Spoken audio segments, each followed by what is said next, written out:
We've always been taught that to get ahead at work, you need a high IQ and serious technical skills. But what if that's not the whole picture? What if the real secret sauce, the thing that separates the good from the truly great, is something else entirely? So let's just get right to it and ask the big question. When it comes to real success, what matters more? Is it what you know, all the facts, the figures, the raw brain power? Or is it who you are, how you show up, how you manage yourself, and how you deal with other people? To make this real, let's picture two programmers. The first guy is a technical whiz, a total genius, but he's so wrapped up in the code and the jargon that he completely misses what the client actually wants. Now, the second programmer, he was singled out as a star performer. Why? Because he listened.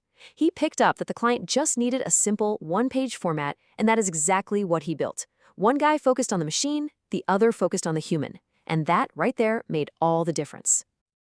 So what is going on here? Well, it really all boils down to this one powerful and kind of scary truth. Out of control emotions can make smart people stupid.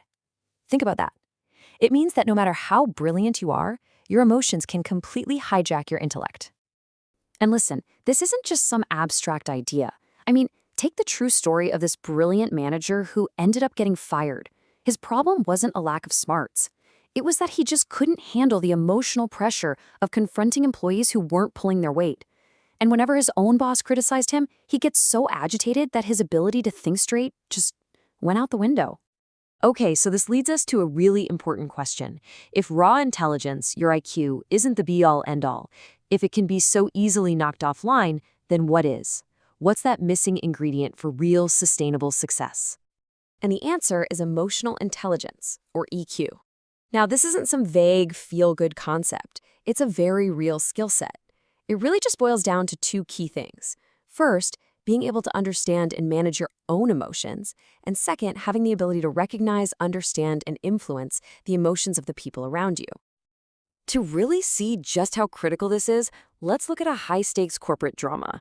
There was this huge company in South America, and 3 of its top managers were all in the running for the CEO job. I mean, the pressure was immense. So let's break down the candidates. You've got manager number 1, highest IQ, most experience. He's the obvious choice on paper, right?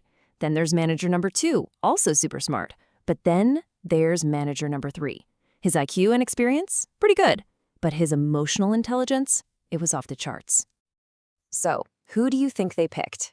They picked manager number 3. And you gotta ask, why? Because the board was smart enough to see that the company's biggest problem wasn't a business problem, it was a people problem. The management team was at each other's throats. They needed a leader who could bring everyone back together, and only the high EQ candidate could do that. And get this, what was the result? Under this new CEO, the company didn't just stabilize, it soared. It hit its highest profitability ever.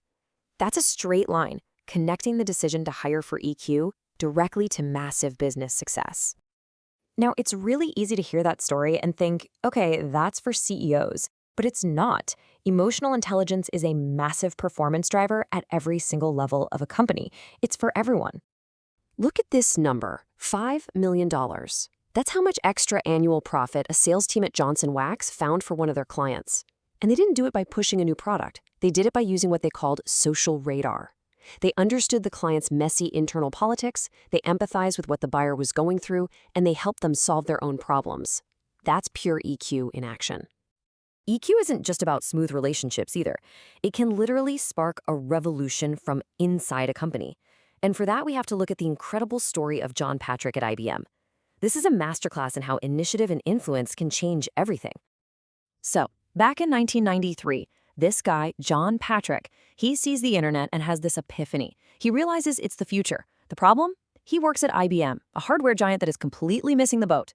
So what does he do? With zero official authority and no budget, he writes this passionate manifesto.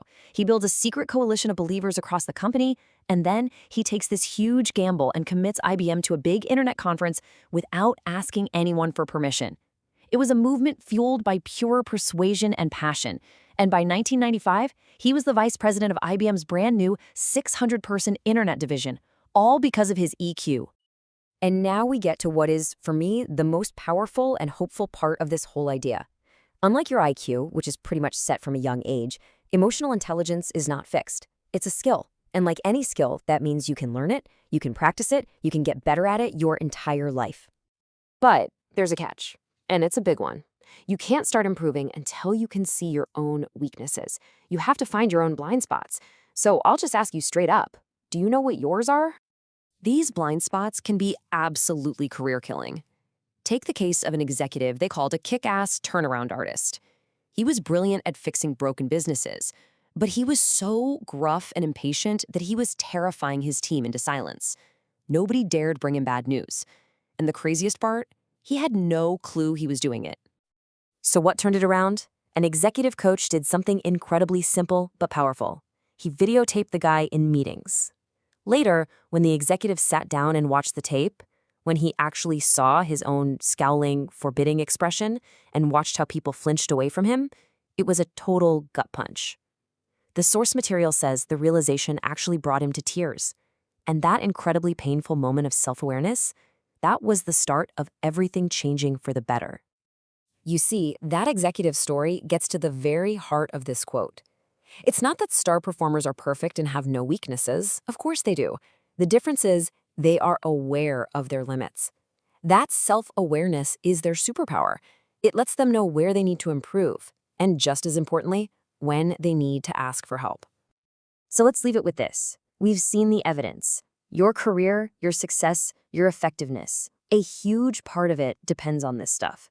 So the question for you is, what is the one emotional skill that you need to develop the most? Because the journey starts the moment you're brave enough to ask that question.